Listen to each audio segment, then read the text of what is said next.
राधे राधे, जय माता की भक्तों। आप सभी का स्वागत करती हूँ स्पिरिचुअल ज्ञान साधना में और आप सभी से अनुरोध करती हूँ कि स्पिरिचुअल ज्ञान साधना को सब्सक्राइब कर लीजिए और बेल आइकन को प्रेस कर दीजिए ताकि आपको नई नई वीडियोस का नोटिफिकेशन। ओम नमो भगवते वासुदेवाय। जय माता की। राधे राधे भक्तों, कैसे हैं आप सभी लोग? आशा करते हैं सभी लोग बहुत अच्छे होंगे। बताने के लिए कमेंट में जय माता की राधे राधे अवश्य ही लिखिएगा। भक्तों, आज की वीडियो में हम आपको बृहस्पतिवार व्रत कथा सुनाएंगे। बृहस्पतिवार का व्रत अखंड सौभाग्य को देने वाला होता है। कहा जाता है कि जिन लोगों की शादी में विघ्न आ रहा है या शादी विवाह में देरी हो रही हो, उन्हें बृहस्पतिवार को केले के पेड़ का पूजन करना चाहिए और बृहस्पतिवार का व्रत अवश्य ही करना चाहिए। साथ ही जिन लोगों की विद्या में अवरोध उत्पन्न हो रहा हो और कुंडली में गुरु ग्रह से संबंधित कोई भी दोष हो, तो उन्हें इस प्रकार से बृहस्पतिवार का व्रत अवश्य ही करना चाहिए। बृहस्पतिवार का व्रत आपके जीवन के समस्त दुखों को दूर करने वाला होता है। धन धान्य सुख संपत्ति की प्राप्ति कराने वाला होता है। तो भक्तों, आज की वीडियो बहुत ही सुंदर होने वाली है। आज की वीडियो में बहुत ही सुंदर बृहस्पतिवार व्रत की कथा और आरती हम सुनेंगे। तो चलिए देर न करते हुए प्रारंभ करते हैं आज की ये सुंदर सी कथा। बोलिए गणेश भगवान की जय, बोलिए बृहस्पति देव भगवान की जय। आप सभी जानते होंगे कि बृहस्पतिवार के दिन केले के पेड़ की पूजा करनी चाहिए। 1 लोटा जल में हल्दी, गुड़ और चने की जो कच्ची दाल होती है वो, और साथ ही मुनक्का, इन सारी वस्तुओं से केले के पेड़ के जड़ में भगवान बृहस्पति देव का पूजन किया जाता है। बृहस्पति देव भगवान देव गुरु बृहस्पति हैं और भगवान विष्णु भगवान का ही स्वरूप हैं। तो बहुत ही सुंदर, मनोकामनाओं को पूर्ण करने वाला, जीवन के दुखों से मुक्ति दिलाने वाला ये व्रत है। चलिए प्रारंभ करते हैं बहुत ही सुंदर बृहस्पतिवार की कथा। अतिश्री बृहस्पतिवार व्रत कथा। भारतवर्ष में एक प्रतापी और दानी राजा राज्य करता था। वह नित्य गरीबों और ब्राह्मणों की सहायता करता था। यह बात उसकी रानी को बिल्कुल भी अच्छी नहीं लगती थी। वह ना तो स्वयं गरीबों को दान देती और ना ही भगवान का पूजन करती थी, और राजा को भी दान देने से मना किया करती थी। एक दिन राजा शिकार खेलने वन को गए हुए थे तो रानी महल में अकेली थी। उसी समय बृहस्पति देव साधु वेश में राजा के महल में भिक्षा के लिए गए और भिक्षा मांगी। रानी ने भिक्षा देने से मना कर दिया और कहा, हे साधु महाराज, मैं तो दान पुण्य से तंग आ गई हूँ। मेरा पति सारा धन लुटाते रहते हैं। मेरी इच्छा है कि हमारा धन नष्ट हो जाए, फिर ना रहेगा बांस ना बजेगी बांसुरी। साधु ने कहा, देवी तुम तो बड़ी विचित्र हो। धन और संतान तो सभी चाहते हैं, पुत्र और लक्ष्मी तो पापी के घर भी होने चाहिए। यदि तुम्हारे पास अधिक धन है तो भूखों को भोजन दे दो, प्यासों के लिए प्याऊ बनवाओ, मुसाफिरों के लिए धर्मशालाएं बनवाओ। जो निर्धन अपनी कुंवारी कन्याओं का विवाह नहीं कर सकते, उनका विवाह करा दो। ऐसे और कई काम हैं जिनके करने से तुम्हारा यश लोक परलोक में फैलेगा। परंतु रानी पर उपदेश का कोई असर ना पड़ा। वह बोली, महाराज आप मुझे कुछ ना समझाएं। मैं ऐसा धन नहीं चाहती जो हर जगह बांटती फिरूं। साधु ने उत्तर दिया कि यदि तुम्हारी ऐसी इच्छा है तो तथास्तु। तुम ऐसा करना कि बृहस्पतिवार को घर लीपकर पीली मिट्टी से अपना सिर धोकर स्नान करना, भट्टी चढ़ाकर कपड़े धोना। ऐसा करने से आपका सारा धन नष्ट हो जाएगा। इतना कहकर वह साधु महाराज वहां से आलोप हो गए। साधु के कहे अनुसार बातों को पूरा करते हुए रानी को केवल 3 बृहस्पतिवार ही बीते थे कि उसकी समस्त धन संपत्ति नष्ट हो गई। भोजन के लिए राजा का परिवार तरसने लगा। तब एक दिन राजा ने रानी से कहा कि रानी तुम यहीं रहो, मैं दूसरे देश को जाता हूँ, क्योंकि यहाँ पर सभी लोग मुझे जानते हैं, इसलिए मैं कोई छोटा कार्य भी नहीं कर सकता। ऐसा कहकर राजा परदेश चला गया। वहाँ वह जंगल से लकड़ी काट कर लाता और शहर में बेचता। इसी तरह से वह अपना जीवन यापन करने लगा। इधर राजा के परदेश जाते ही रानी और दासी दुखी रहने लगे। एक बार जब रानी और दासी को 7 दिन तक बिना भोजन के रहना पड़ा, तो रानी ने अपनी दासी से कहा कि हे दासी, पास ही के नगर में मेरी छोटी बहन रहती है, वह बड़ी धनवान है। तू उसके पास जा और कुछ ले आ ताकि थोड़ी बहुत गुजर बसर हो जाए। दासी रानी की बहन के पास गई। उस दिन गुरुवार था और रानी की बहन उस समय बृहस्पतिवार व्रत की कथा सुन रही थी। दासी ने रानी की बहन को अपनी रानी का संदेश दिया, लेकिन रानी की बड़ी बहन ने कोई उत्तर नहीं दिया। जब दासी को रानी की बहन से कोई उत्तर नहीं मिला तो वह बहुत दुखी हुई और उसे क्रोध भी आया। दासी ने वापस आकर रानी को सारी बात बता दी।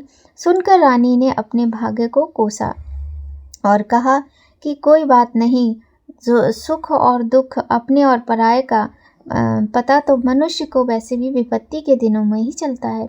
उधर रानी की बहन ने सोचा कि मेरी बहन की दासी आई थी, परंतु मैं उससे नहीं बोली, इससे वह बहुत दुखी हुई होगी। कथा सुनकर और पूजन समाप्त करके वह अपनी बहन के घर आई और कहने लगी, हे बहन, मैं बृहस्पतिवार का व्रत कर रही थी। तुम्हारी दासी जब मेरे घर आई थी, परंतु जब कथा होती है तब तक ना तो उठते हैं ना ही बोलते हैं, इसलिए मैं ना बोली। कहो दासी क्यों गई थी? रानी बोली, बहन तुमसे क्या छिपाऊं, हमारे घर तो खाने तक को अनाज नहीं है। ऐसा कहते कहते रानी की आंखें भर आईं। उसने दासी समेत पिछले 7 दिनों से भूखे रहने की बात की, अपनी बहन को विस्तार पूर्वक सारी बातें बताईं। रानी की बहन बोली, देखो बहन, भगवान बृहस्पति देव सभी की मनोकामना पूर्ण करते हैं।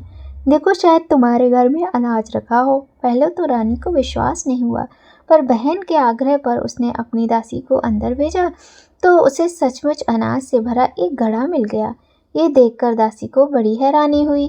दासी रानी से कहने लगी, हे रानी, जब हमको भोजन नहीं मिलता तो हम व्रत ही तो करते हैं, इसलिए क्यों ना इनसे व्रत और कथा की विधि पूछ ली जाए ताकि हम भी व्रत कर सकें। तब रानी ने अपनी बहन से बृहस्पतिवार व्रत के विषय में पूछा। उसकी बहन ने बताया, बृहस्पतिवार के व्रत में चने की दाल और मुनक्का से विष्णु भगवान का केले की जड़ में पूजन करें, दिया जलाएं, व्रत कथा सुने और पीला भोजन करें। इससे बृहस्पति देव प्रसन्न होते हैं। व्रत और पूजन विधि बताकर रानी की बहन अपने घर को लौट गई। 7 दिन के बाद जब गुरुवार आया तो रानी और दासी ने व्रत रखा। गुड़साल में जाकर चना और गुड़ लेकर आई, फिर उससे केले की जड़ तथा विष्णु भगवान का पूजन किया। अब पीला भोजन कहाँ से आए, इस बात को लेकर दोनों बहुत दुखी थे। चूँकि उन्होंने व्रत रखा था इसलिए बृहस्पति देव उनसे प्रसन्न थे, इसलिए वे एक साधारण व्यक्ति का रूप धारण कर 2 थालों में सुंदर पीला भोजन दासी को दे गए। भोजन पाकर दासी प्रसन्न हुई और फिर रानी से बोली, रानी भोजन कर लो। तब रानी बोली, क्यों व्यर्थ में हमारी हंसी उड़ाती है? तो दासी बोली, नहीं नहीं, ये हंसी नहीं उड़ा रही हूँ। एक साधु महात्मा आए थे, वो 2 थालों में भोजन दे गए हैं। तो वो कहने लगी, तू ही भोजन कर। तो तब दासी ने कहा कि एक महात्मा आकर 2 थालों में हमें सुंदर पीला भोजन देकर गए हैं, इसलिए रानी आप भी भोजन कर लो। तब रानी और दासी ने साथ में मिलकर भोजन ग्रहण किया। उसके बाद वे सभी गुरुवार को व्रत और पूजन करने लगी। बृहस्पति देव भगवान की कृपा से उनके पास फिर से धन संपत्ति आ गई, परंतु रानी फिर से पहले की तरह आलस्य करने लगी।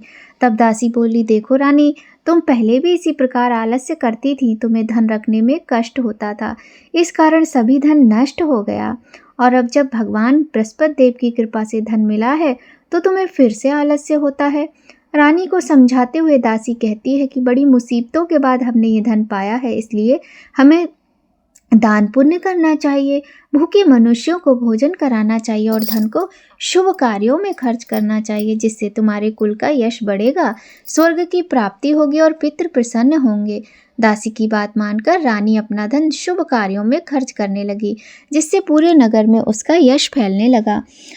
एक दिन राजा दुखी होकर जंगल में एक पेड़ के नीचे आसन जमाकर बैठ गया। वह अपनी दशा को याद करके व्याकुल होने लगा। बृहस्पतिवार का दिन था। एकाएक उसने देखा कि निर्जन वन में एक साधु प्रकट हुए। वह साधु वेश में स्वयं बृहस्पति देवता थे। लकड़हारे के सामने आकर बोले, हे लकड़हारे, इस सुनसान जंगल में तू चिंता में क्यों मग्न बैठा है? लकड़हारे ने दोनों हाथ जोड़कर प्रणाम किया और उत्तर दिया, महात्मा जी, आप सब कुछ जानते हैं, मैं क्या कहूँ? यह कहकर रोने लगा और साधु को अपनी आत्म कथा सुनाई। महात्मा जी ने कहा, तुम्हारी स्त्री ने बृहस्पतिवार के दिन बृहस्पति देव भगवान का निरादर किया था, जिसके कारण रुष्ट होकर उन्होंने तुम्हारी ये दशा कर दी। अब तुम चिंता मत करो, मेरे कहने पर जाओ, तुम्हारे सब कष्ट दूर हो जाएंगे और भगवान पहले से भी अधिक धन संपत्ति तुम्हें देंगे। तुम बृहस्पतिवार के दिन कथा करो, व्रत करो और जो पैसे तुम्हें मिले उनसे तुम प्रसाद लाओ और भगवान की अच्छी तरीके से पूजा पाठ करके कथा करो। लकड़हारा कहने लगा कि मेरे पास तो पैसे ही नहीं है। तब साधु महात्मा ने कहा कि तुम चिंता मत करो, तुम जाओ और तुम्हें पहले से अधिक धन प्राप्त होगा। लकड़हारा अपने उसी प्रकार से लकड़ियों का गट्ठर लेकर शहर में बेचने गया। उसे सच में और दिनों से अधिक धन प्राप्त हुआ और बृहस्पतिवार का दिन आया।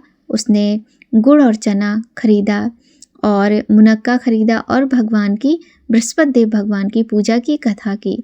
साधु के इस प्रकार से बताने पर जिस प्रकार लकड़हारे ने व्रत किया, उससे उसको और दिनों की अपेक्षा अधिक धन मिल गया और उसने बहुत अच्छे से भगवान की पूजा अर्चना की। अब उसके बाद लकड़हारा जब दोबारा बृहस्पतिवार आया तो वह व्रत करना भूल गया। अब तो बृहस्पति देव भगवान फिर से नाराज हो गए। अब उस दिन क्या था कि उस नगर के राजा ने विशाल यज्ञ का आयोजन किया और शहर में ये घोषणा करा दी कि कोई भी मनुष्य अपने घर में भोजन ना बनावे, ना आग जलावे, समस्त जनता मेरे यहाँ ही भोजन करने आए। इस आज्ञा को जो न मानेगा उसे फांसी की सजा दी जाएगी। इस तरह की घोषणा संपूर्ण नगर में करवा दी गई। राजा की आज्ञा अनुसार शहर के सभी लोग भोजन करने गए, लेकिन लकड़हारा कुछ देर से पहुंचा, इसलिए राजा उसको अपने साथ घर लिवा ले गए और ले जाकर भोजन करा रहे थे तो रानी की दृष्टि उस खूंटी पर पड़ी जिस पर उसका हार लटका हुआ था। वह वहां पर दिखाई नहीं दिया। रानी ने निश्चय किया कि मेरा हार इस मनुष्य ने चुरा लिया है। उसी समय सिपाहियों को बुलाकर उसको कारागार में डलवा दिया। जब लकड़हारा कारागार में पड़ गया और बहुत दुखी होकर विचार करने लगा कि ना जाने कौन से पूर्व जन्म के कर्म से मुझे ये दुख प्राप्त हुआ है, और उसी साधु को याद करने लगा जो उसे जंगल में मिला था। उसी समय तत्काल बृहस्पति देव साधु के रूप में प्रकट हो गए और उसकी दशा को देखकर कहने लगे, अरे मूर्ख, तूने बृहस्पति देव की कथा नहीं की, इस कारण तुझे ये दुख प्राप्त हुआ है। अब तू चिंता मत कर, बृहस्पतिवार के दिन कारागार के दरवाजे पर तुझे 4 पैसे पड़े मिलेंगे, उनसे तू बृहस्पति देव भगवान की पूजा करना, तेरे कष्ट दूर हो जाएंगे। बृहस्पतिवार के दिन उसे 4 पैसे पड़े मिले। लकड़हारा ने कथा कही। उसी रात्रि को बृहस्पति देव ने उस नगर के राजा को स्वप्न में कहा, हे राजा, तुमने जिस आदमी को कारागार में बंद किया है वह निर्दोष है, वह राजा है, उसे छोड़ दो। रानी का हार उसी खूंटी पर लटका हुआ है। अगर तू ऐसा नहीं करेगा तो मैं तेरे राज्य को नष्ट कर दूंगा। इस तरह रात्रि के स्वप्न को देखकर राजा प्रातःकाल उठा और खूंटी पर हार देखकर लकड़हारे को बुलाकर क्षमा मांगी तथा लकड़हारे को योग्य सुंदर वस्त्र आभूषण देकर विदा कर दिया। बृहस्पति देव की आज्ञा अनुसार लकड़हारा अपने नगर को चल दिया। राजा जब अपने नगर के निकट पहुंचा तो उसे बड़ा आश्चर्य हुआ। नगर में पहले से अधिक बाग, तालाब, कुएं तथा बहुत सी धर्मशाला, मंदिर आदि बन गए थे। राजा ने पूछा, ये किसका बाग और धर्मशाला है? सब कहने लगे कि यह सब रानी और बांदी के हैं। तो राजा को आश्चर्य हुआ और गुस्सा भी आया। जब रानी ने ये खबर सुनी कि राजा आ रहे हैं तो उन्होंने बांदी से कहा कि हे दासी, देख, कहीं राजा हमें इस हालत में देखकर चले ना जाएं, इसलिए तू दरवाजे पर जाकर खड़ी हो जा। आज्ञा अनुसार दासी दरवाजे पर खड़ी हो गई। राजा आए तो उन्हें अपने साथ अंदर लिवा ले आई। तब राजा ने क्रोध करके रानी से पूछा कि ये धन तुम्हें कैसे प्राप्त हुआ है? तब उन्होंने कहा, ये सब धन हमें बृहस्पति देव के व्रत के प्रभाव से प्राप्त हुआ है। राजा ने निश्चय किया कि 7 रोज बाद तो सभी बृहस्पति देव का पूजन करते हैं, परंतु मैं प्रतिदिन दिन में 3 बार कहानी तथा रोज व्रत किया करूँगा। अब हर समय राजा के दुपट्टे में चने की दाल बंधी रहती और दिन में 3 बार राजा कहानी कहता। एक रोज राजा ने विचार किया कि चलो अपनी बहन के यहाँ हो आएं। इस तरह निश्चय कर राजा घोड़े पर सवार हो अपनी बहन के यहाँ को चलने लगा। मार्ग में उसने देखा कुछ आदमी एक मुर्दे को लिए जा रहे हैं। उन्हें रोककर राजा कहने लगा, अरे भाइयों, मेरी बृहस्पति देव की कथा सुन लो। वे बोले, लो, हमारा तो आदमी मर गया है, इसको अपनी कथा की पड़ी है। परंतु कुछ आदमी बोले, अच्छा कहो, हम तुम्हारी कथा भी सुनेंगे। राजा ने दाल निकाली और जब कथा आदि हुई कि कि मुर्दा हिलने लग गया और जब कथा समाप्त हुई तो राम राम करके मनुष्य उठकर खड़ा हो गया। आगे मार्ग में एक किसान खेत में हल चलाता मिला। राजा ने उसे देखा और उससे कहा, भैया तुम मेरी बृहस्पतिवार की कथा सुन लो। किसान बोला, जब तक मैं तेरी कथा सुनूंगा तब तक 4 हरैया जोत लूंगा, जा अपनी कथा किसी और को सुनाना। इस तरह राजा आगे चलने लगा। राजा के हटते ही बैल पछाड़ खाकर गिर गए तथा किसान के पेट में बड़ी जोर से दर्द होने लगा। उसी समय उसकी माँ रोटी लेकर आई। उसने जब ये देखा तो अपने पुत्र से सब हाल पूछा। बेटे ने माँ से सभी हाल कह दिया तो बुढ़िया दौड़ी दौड़ी उस घुड़सवार के पास गई और उससे बोली, मैं तेरी कथा सुनूंगी, तू अपनी कथा मेरे खेत पर चलकर कहना। राजा ने बुढ़िया के खेत पर जाकर कथा कही, जिसके सुनते ही बैल उठ खड़े हुए तथा किसान के पेट का दर्द भी बंद हो गया। राजा अपनी बहन के घर पहुंचा। बहन ने भाई की खूब मेहमानी की। दूसरे रोज प्रातःकाल राजा जागा तो वह देखने लगा कि सभी लोग भोजन कर रहे हैं। राजा ने अपनी बहन से कहा, ऐसा कोई मनुष्य है जिसने भोजन ना किया हो, जो कि मेरी बृहस्पतिवार की कथा सुन ले। तब बहन बोली, हे भैया, यह देश ऐसा ही है। यहाँ लोग पहले भोजन करते हैं, बाद में अन्य काम करते हैं। चलो, अगर पड़ोस में कोई हो तो देख कर आती हूँ अभी। वह ऐसा कहकर देखने चली गई, परंतु उसे कोई ऐसा व्यक्ति नहीं मिला जिसने भोजन ना किया हो। अब वह एक कुम्हार के घर गई जिसका लड़का बीमार था। उसे मालूम ही हुआ कि उनके यहाँ 3 रोज से किसी ने भोजन नहीं किया है। रानी ने अपने भाई की कथा सुनने के लिए कुम्हार से कहा। वह तैयार हो गया। राजा ने जाकर बृहस्पतिवार की कथा कही, जिसको सुनकर उनका लड़का ठीक हो गया। अब तो राजा की प्रशंसा होने लगी। एक रोज राजा ने अपनी बहन से कहा कि बहन, हम अपने घर जाएंगे, तुम भी तैयार हो जाओ। राजा की बहन अपनी सास से कहती है। सास ने कहा, हाँ चली जा, परंतु अपने लड़कों को मत ले जाना, क्योंकि तेरे भाई की कोई औलाद नहीं है। बहन ने अपने भैया से कहा, भैया मैं तो चलूंगी पर बालक नहीं जाएंगे।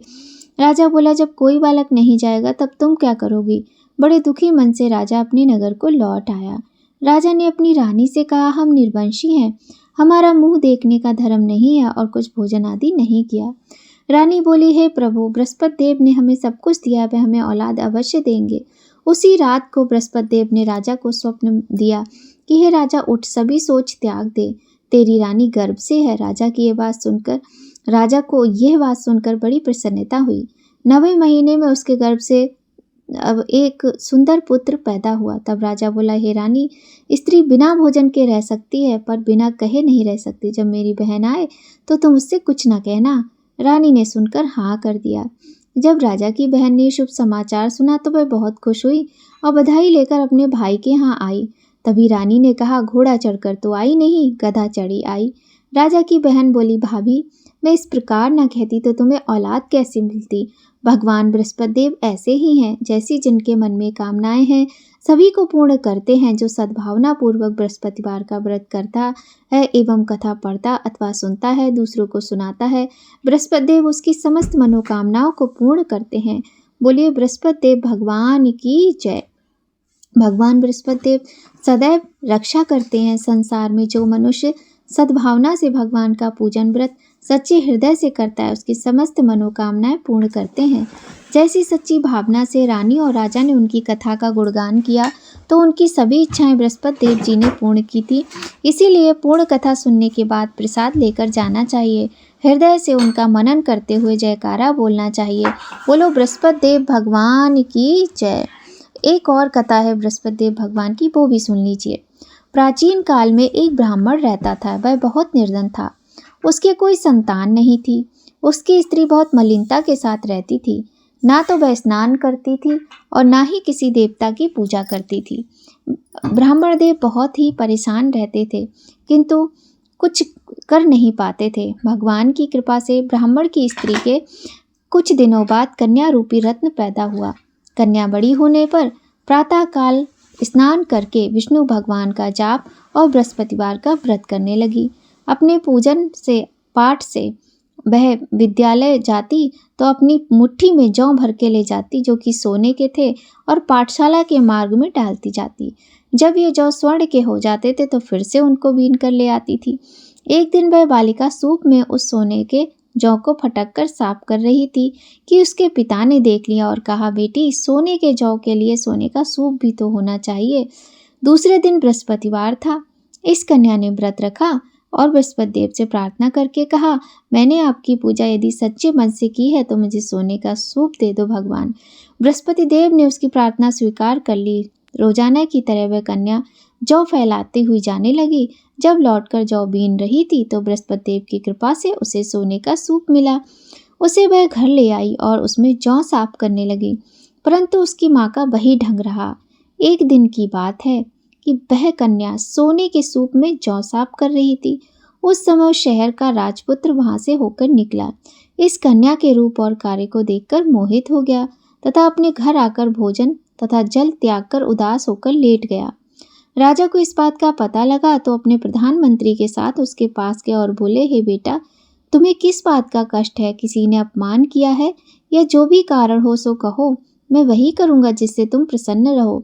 अपने पिता की राजकुमार ने बातें सुनी तो वह बोला, मुझे आपकी कृपा से किसी बात का दुख नहीं है। किसी ने मेरा अपमान नहीं किया है, परंतु मैं उसी लड़की से विवाह करूँगा जो लड़की सोने के सूप में जौ साफ कर रही थी। यह सुनकर राजा आश्चर्य में पड़ा और बोला, बेटा, इस तरह की कन्या का पता तुम ही लगाओ, मैं उसके साथ तेरा विवाह अवश्य ही करूँगा। राजकुमार ने उस लड़की के घर का पता बतलाया। तब मंत्री उस लड़की के घर गए और ब्राह्मण देवता को भी सभी बात बताई। ब्राह्मण देवता राजकुमार के साथ अपनी कन्या का विवाह करने के लिए तैयार हो गए तथा विधि विधान के अनुसार ब्राह्मण की कन्या का विवाह राजकुमार के साथ हो गया। कन्या के घर से जाते ही पहले की भांति उस ब्राह्मण देवता के घर में गरीबी का निवास हो गया। अब भोजन के लिए भी अन्न बड़ी मुश्किल से मिलता था। एक दिन दुखी होकर ब्राह्मण देवता अपनी पुत्री के पास गए। बेटी ने पिता की दुखी अवस्था को देखा और अपनी माँ का हाल पूछा। तब ब्राह्मण ने सभी हाल कहा। कन्या ने बहुत सा धन देकर अपने पिता को विदा कर दिया। इस तरह ब्राह्मण देव का कुछ समय सुखपूर्वक व्यतीत हुआ। कुछ दिन बाद फिर वही हाल हो गया। ब्राह्मण फिर अपनी कन्या के यहाँ गए, सारा हाल कहा तो लड़की बोली, पिताजी, आप माता जी को यहाँ लिवा लाओ, मैं उसे विधि बता दूंगी जिससे गरीबी दूर हो जाएगी। वह ब्राह्मण देवता अपनी स्त्री को साथ लेकर पहुँचे तो अपनी माँ को वह समझाने लगी, माँ, प्रातःकाल तुम जल्दी उठा करो, स्नान किया करो, भगवान विष्णु की पूजा करो तो सब दरिद्रता दूर हो जाएगी। परंतु उसकी माँ ने एक भी बात नहीं मानी। वह प्रातःकाल उठकर अपने पुत्री के बच्चों की जूठन को खाने लगी। इससे उसकी पुत्री को बहुत गुस्सा आया और एक रात को कोठरी से सभी सामान निकाल दिया और अपनी माँ को उसमें बंद कर दिया।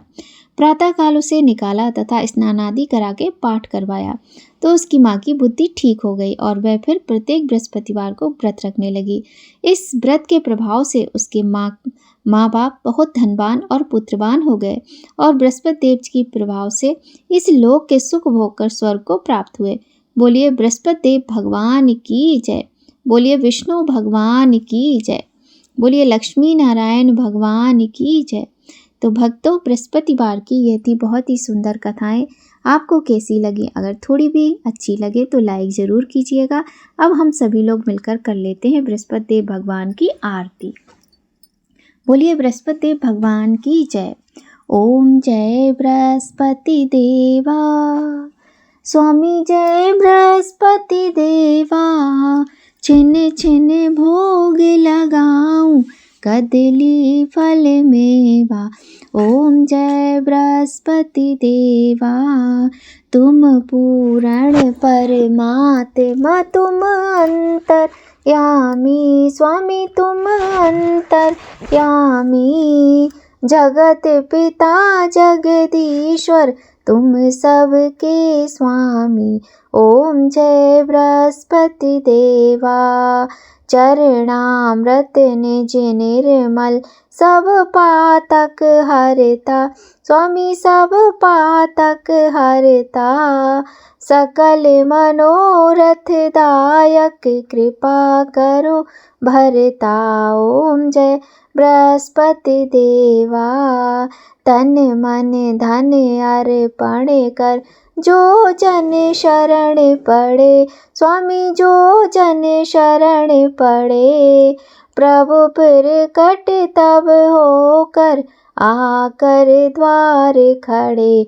ओम जय बृहस्पति देवा, दीन दयाल दयानिधि, भक्तन हितकारी, स्वामी भक्तन हितकारी, पाप दोष सब हरता भव बंधन हारी। ओम जय बृहस्पति देवा सकल मनोरथ दायक सब संशय हारो। स्वामी सब संशय हारो। विषय विकार मिटाओ संतन सुखकारी। ओम जय बृहस्पति देवा जो कोई आरती तेरी प्रेम सहित गावे। स्वामी प्रेम सहित गावे। ज्येष्ठानंद कंद सो निश्चय फल पावे। ओम जय बृहस्पति देवा। ओम जय बृहस्पति देवा। स्वामी जय बृहस्पति देवा। छिन छिन भोग लगाऊं कदली फल मेवा। ओम जय बृहस्पति देवा। बोलो बृहस्पति भगवान की जय।